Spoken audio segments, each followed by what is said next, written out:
মাননীয় স্পিকার, আপনাকে ধন্যবাদ। মাননীয় স্পিকার,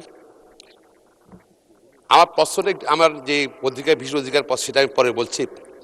তার আগে বলতে চাই মাননীয় স্পিকার, এই প্রথম আপনি ডেপুটি স্পিকার হওয়ার পর গিয়ে আমি ফ্লোর পেলাম। ধন্যবাদ। আপনি একজন পেশাজীবী আইনজীবী এবং লিঙ্কন থেকে ব্যারিস্টারি ডিগ্রি লাভ করছেন।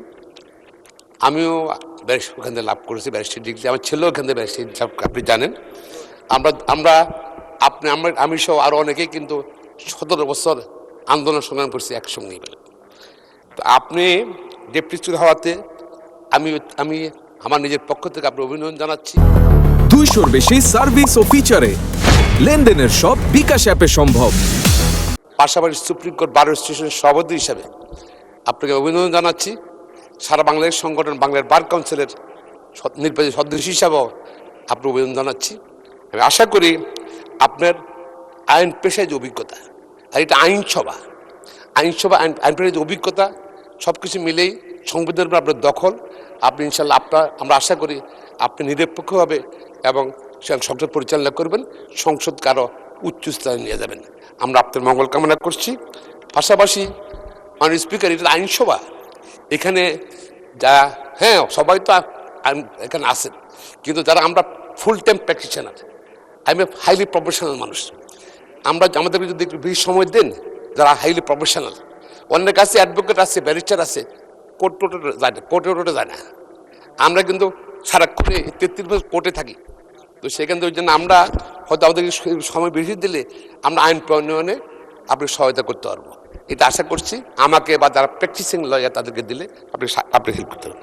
আমি যে পয়েন্টে আমি আসছি, মাননীয় সংসদ সদস্য হাসান আবদুল্লাহ সাহেব যে কথা বললেন, পরবর্তী আবার বাস হলো আমাদের মাননীয় চিফ হুইপের সঙ্গে মাননীয় সদস্য হাসান আবদুল্লার সাথে।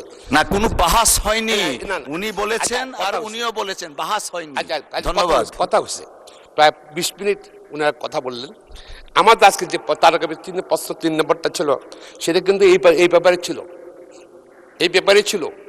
সেটা যদি আছে তার কাছে প্রশ্ন আজকে উত্থাপিত হতো, যদি মাননীয় মন্ত্রী উত্তর দিতেন বা আমি যেটা প্রশ্ন করতে পারতাম, তাহলে আরও আমার মনে হয় যে এই সমস্যাগুলো যে ফেস করছি আমরা, যেটা ধরেন আজকে অনেক জায়গায় মোফ সৃষ্টি হচ্ছে, একজনের সম্মান নষ্ট হচ্ছে, বিশেষ করে নারীরা বেশি ক্ষতিগ্রস্ত হচ্ছে, প্লাস পুরুষরাও ক্ষতিগ্রস্ত হচ্ছে, সবাই এই যে সম্মানহানি হচ্ছে।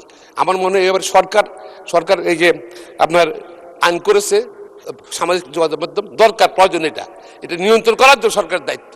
আমি মনে করি এই ব্যাপারে সরকার ব্যবস্থা নেবেন, এবং পাশাপাশি আমাদের এই প্রশ্নকারী যদি উত্থাপনের সুযোগ দেন, সম্মত দিচ্ছে নেই, আমরা তো জনপ্রতিনিধি, আমাদের যদি এই প্রশ্নগুলি যদি উত্থাপিত হলো, তাহলে বলতে বলার সুযোগ তো পেলাম না। মাননীয় স্পিকার, আমাদেরকে ওনার সঙ্গে একমত যে আমাদের প্রশ্নগুলো উত্থাপনের সুযোগ দিলে, মাননীয় মন্ত্রী বক্তব্য দিলে জাতীয় জানলো, পাশাপাশি সরকার তো ক্লিয়ার হয় মনে করি। আপনাকে ধন্যবাদ মাননীয় স্পিকার। ধন্যবাদ মাননীয় সদস্য। আমার মনে হয় মাননীয় চিফ হুইপ এই ব্যাপারে ব্যাখ্যা দিয়েছেন। অফকোর্স আমরাও চাই সংসদ প্রাণবন্ত রাখার জন্য প্রশ্ন উত্তর পর্বটা এই টেবিল না হয়ে আলোচনার মাধ্যমে হোক, জবাবদিহিতার জায়গাটা হোক। আমার মনে হয় চিফ হুইপ মহোদয় পরবর্তীতে এই বিষয়টা আপনি অ্যাড্রেস করবেন, সো দ্যাট আমরা যেন প্রত্যেকেই খুশি থাকি, এবং মাননীয় মন্ত্রী মহোদয় যারা আছেন তারা যেন প্রশ্নর উত্তর দিয়ে মাননীয় সংসদ সদস্যদেরকে বাধিত করেন। ধন্যবাদ সকলকে।